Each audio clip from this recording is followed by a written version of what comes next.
Hey there, boys and girls! We're gonna get weird again today, but this time, I'm gonna hold back even more than ever before. Some of you felt like I came on too strong with that fap-worthy Disney cartoon animal video, so we're gonna take this one even slower. Let's back it up, Marty McFly style. Let's tease this out. Ooh, yeah, here, there we go. There's that smooth jazz. Okay, how do you guys feel about playing Cream the Twinkie with Disney princesses? I know, I'm stealing your innocence, I'm reinvigorating your sexual awakening, I'm being gross and talking about punishing the lawyer while you think about Tinkerbell. I get it, but hear me out. There's no judgment here. Just relax and take yourself back to a time when you drank grape juice out of a sippy cup and wanted to motorboat the Little Mermaid. I'm Whitney Van Lanningham, and these are the hottest Disney princesses. Okay, first things first. Only official Disney princesses here. So Queen Elsa doesn't count because she's a queen, Alice in Wonderland doesn't count because she's too tweaked out on PCP, and sadly, Princess Leia in that smoking gold bikini doesn't count because it's not canon. Number 11, Pocahontas. Okay, physically, Pocahontas was very hot, but emotionally, I don't think she was ready to get John Smithed into oblivion. Beachside Invasion of the White Man truthfully looked like a terrible hang. Nobody was having fun. White dudes were stealing land and raping women, native people were losing their strongest men to strangers with guns and bad teeth. It wasn't cool. Pocahontas was really pretty, but I just wouldn't be able to hook up with her under those circumstances. I'd just want to peacefully protest with her and tell her that she has really shiny hair for someone who gets in and out of the water that many times a day without a hairbrush or a really good conditioner. And I hate to say it, but the pug in that movie was kind of a shithead, and the historical version of Pocahontas deserved way more respect from Disney. Number 10, Princess Aurora. This bitch was just asleep all the time! It's borderline necrophilia! I don't know the word for the sexual fetish where you want to give a hot beef injection to a person in a coma, but it's that. It's gross. Wait till she wakes up.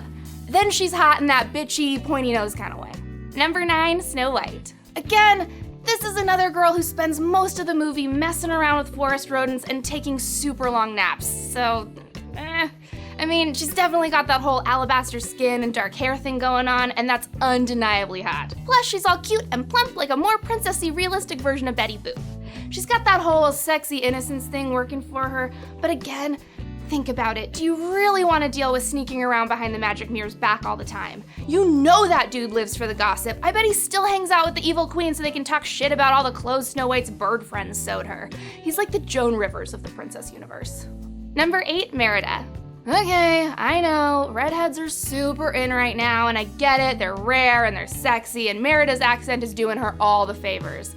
But her outfit is definitely not the hottest Disney princess dress. It's a little frumpy and doesn't really match her daring personality. But she's also kind of a tomboy, so it makes sense that she cares more about her archery skills than her wardrobe. Number 7, Cinderella. On one hand, I love Cinderella because she's a total party queen and she's sexy as hell with that blonde hair and blue eyes combo. But on the other hand, Cinderella's kind of basic and she's not really my type. That being said, she's an amazing dancer, and if you have a foot fetish, buddy, you're in luck. This girl loses her shoes, very frequently. Number 6, Belle. You gotta hand it to Belle. She's only gotten hotter as her Stockholm Syndrome grew worse and worse and worse and worse and worse. That dowdy blue and white number is so Last Village. You're in the castle now, sweetie. Time to show off those titties in that gold ball gown. Plus, it's always hot when girls are super into books. At least you know she's really smart and you could totally have a real conversation with her the next morning over pancakes. Number 5, Mulan. I love a girl who can give me a little Bowie on the battlefield. Not only can this chick pull off the androgynous look flawlessly, she's also super strong and incredibly brave, and she could save your ass if you were facing down the leader of the Hun army with nothing but a pocket fan and some fireworks. When will my reflection show who I want to be inside? My producer just confirmed that after this comes out, I'll probably never get a job with Disney. Number 4, Tiana. Tiana's a bad babe first and foremost because she can do anything she needs to do for herself. She's super smart, super resourceful, and she has curves that could put the Mississippi River to shame. I am obsessed with all of her outfits. She's the best dressed Disney princess by far. Plus, if she can hang after being turned into a frog and hunted down by a voodoo priest, you know that she'll be able to handle the holidays with your mother-in-law. Number 3, Rapunzel. I've got 2 words for you. Mandy Moore. Rapunzel's voice is one of those innocent, barely 18 kind of voices that makes you want to do bad things with a very good girl. You know Flynn Rider tore that ass up the second they got some alone time. She'd never been out of the tower before. She probably has so much pent-up sexual energy. I'm surprised she didn't bang him in the rowboat during the paper lanterns thing. Can I go back in time and lose my virginity like that? Please?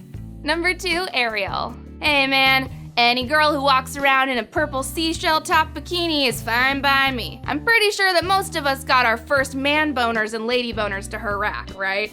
But at the same time, it feels kind of weird too. I mean, realistically, how would you even shake sheets with a mermaid?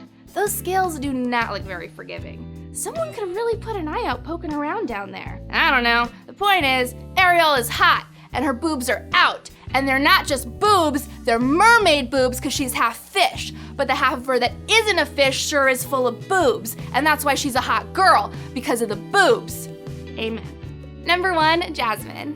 First of all, I have a dog named Princess Jazmin. Second of all, I am not talking about my dog, because that would be gross and horrible. But I am talking about the hottest official Disney princess, Princess Jazmin. Why is she the hottest? Well, I'm so glad you asked.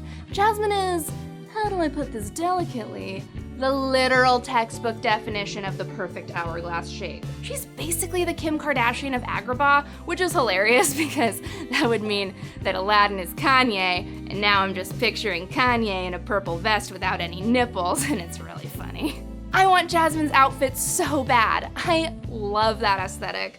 Comfy loungewear pants and a fun, sexy crop top. Her hips are slamming, her titties are jamming, and I'd bet all the jewels in the Cave of Wonder that she's a total tiger in the bedroom. This has been my list of the hottest Disney princesses, but I want to read your lineup in the comments section. Like and subscribe to Obsev.